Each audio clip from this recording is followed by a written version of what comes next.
자, 여기 볼게요. 중력의 작용과 다양한 운동이라고 되어져 있네. 역학 시스템이라는 말, 이런 것도 빼고, 여기서 중요한 부분은 바로 힘이에요, 힘. 힘이라는 것은 영어로 하면 force를 사용하죠. force를 사용하고, 한문으로 하면 힘력을 씁니다. 이걸 말한 이유가 뭐냐면, 보통 힘 할 때는 요 F를 많이 쓴다라는 거. 그 다음에 뭐 전기력, 자기력, 중력, 탄성력, 마찰력 할 때 이 힘력 할 때 력을 많이 쓰니까 여기서 력, 그 다음에 F, 그 다음에 힘이라고 봐주시면 돼요. 그 다음에 또 하나는 정의가 또 중요한데 정의로 보게 되면 힘이라는 것은 물체의 모양이나 아니면 운동 상태, 운동 상태를 요 단어가 굉장히 중요합니다. 변화예요, 변화 시키는 요인을 우리는 힘이다라고 정의를 내리는데 우리는 그냥 다 말이 너무 기니까 힘이라는 것은 무엇이다? 바로 변화를 시킨다라고 생각하시면 되고 이렇게 그냥 아예 외우세요. 힘은 변화예요. 요거를 다르게 해볼게. 다르게 어떻게? 만약에 어떤 상태가 있는데 변화가 없대요. 변화가 없어 라는 말의 뜻은 힘이 없다라는 뜻과 똑같이 해석할 수 있다라는 거. 그래서 힘은 변하고 변화는 힘이다라고 봐주셔야 되고 그 다음에 공식적인 부분. 공식으로 들어간다라면 다 아는 부분이에요. F는 질량 곱하기 가속도에서 F는 ma 요 정도는 잡고 꼭 가주셨으면 좋겠고 자 여기서 근데 나온 김에 계속 갈게 요건 질량이니까 뭐 특별히 신경 쓸 건 없는데 요 아이를 우리는 뭐라고 부르냐면 가속도라고 얘기해요. 이걸 다시 할게. 가속도, 요 가짜가 무슨 가짜냐면 가변적이다 할 때 가를 써서 얘는 속도의 변화라고 씁니다. 조금 더 디테일하게 속도의 변화량을 우리는 가속도라고 얘기를 하고 나온 김에 요거는 계속 어쩔 수 없어 알고 가주셔야 되는 부분인데 변화량이라는 건 어떻게 또 표현하냐면 삼각형 반 잘라 놓은 것 같은 요 직각삼각형은 에서 얘를 뭐라고 읽으냐면 델타라고 읽어요. 그래서 얘는 어떻게 표현하냐면 나중값에서 빼기 처음값. 오늘 내가 좀 매갈이 없더라도 좀 이해해. 아파. 선생님이 아프다는데 웃으면 어떡하니? 많이 아파. 감기야.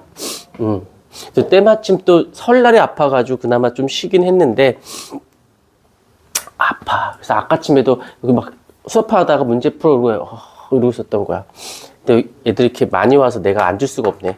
자, 나중값에서 처음값으로 표현해서 요거를 그대로 끌고 들어가면서 요 아이를 끌고 들어가면 속도의 변화량이니까 얘가 뭐가 돼? 나중 속도 빼기 처음 속도 이렇게 표현을 하고요. 나중값에서 처음값 빼는 거니까 요거를 사람들이 한글로 쓰기 싫어서 V 빼기 V0으로 표현을 합니다. 요거를 델타를 또 끌고 들어와 볼게. 그래서 델타 V라고도 쓰고. 그러니까는 이걸 왜 다 설명하냐면 어떤 책에서나 어떤 문제에서는 요걸로 막 표현을 하니까 요것들은 그냥 다 외우려고 하지 마시고 차근차근히 잡아 넣도록 하세요. 그리고 자, 여기서 중요한 부분인데 여기에서 방향 세 번째 방향적 개념을 좀 설명을 할게요.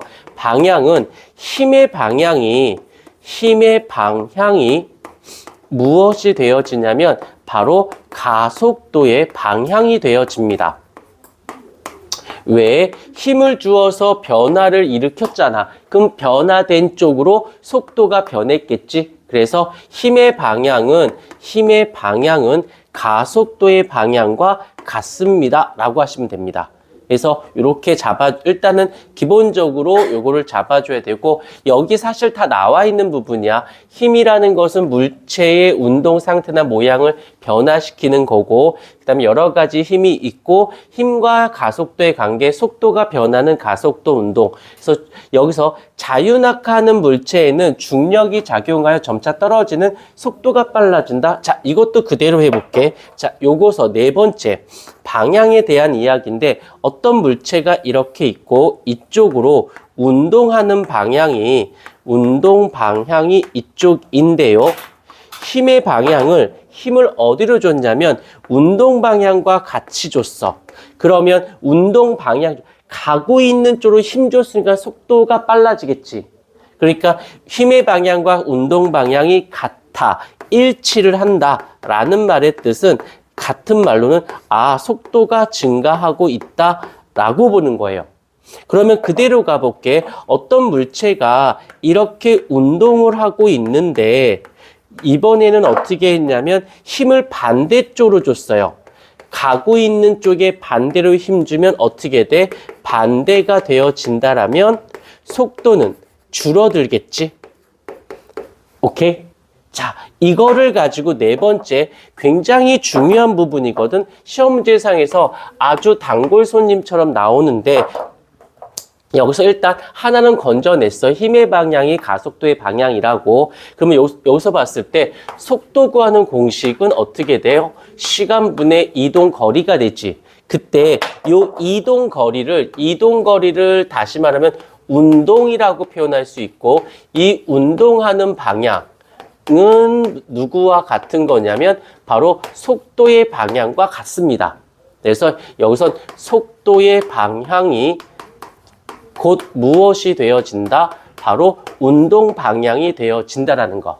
그러면 잘 봐. 그러면 어떤 물체가 이쪽으로 운동을 하고 있어요? 그때 힘이 어느 쪽이에요? 이쪽이에요. 그러면 운동하는 쪽으로 힘을 줬으니까 당연히 속도가 증가하겠죠. 이렇게 하면 다 이해가 되는데 이거를 선생님들이 이렇게 안 쓰고 다르게 써요. 뭐라고 쓰냐면 어떤 물체의 속도의 방향이 오른쪽이다라고 했었을 때 그때 가속도의 방향을 이렇게 표현을 해요. 그러면 여기서 운동하는 쪽에 힘 줘요. 그럼 당연히 가는 쪽에 힘 주니까 빨라지겠지라고 납득이 쉬운데 이렇게 안 쓰고 이렇게 표현을 한다는 거야. 왜? 헷갈리라고. 힘의 방향이 가속도의 방향이고 운동 방향이 속도의 방향이거든. 그러니까는 이 문제에서는 이렇게 납득하기 쉬운 어휘를 쓰지 않고 요거를 이용한다는 거야. 그래서 약간 헷갈리게끔. 별거는 만약에 이렇게 나오면 가속도의 방향? 그러면 당연히 그냥 힘의 방향이야 라고 하시고 속도의 방향이야? 그럼 운동 방향이라고 말을 바꾸면 훨씬 더 이렇게 문제선 이렇게 출제가 되면 그대들은 이렇게 접근을 해서 문제를 푸신다라면 조금 더 안정적으로 풀린다라는 거. 오케이. 요거 되게 중요한 부분이니까 잘 좀 잡아주시면 되어질 것 같고요. 잠깐 끊었다가.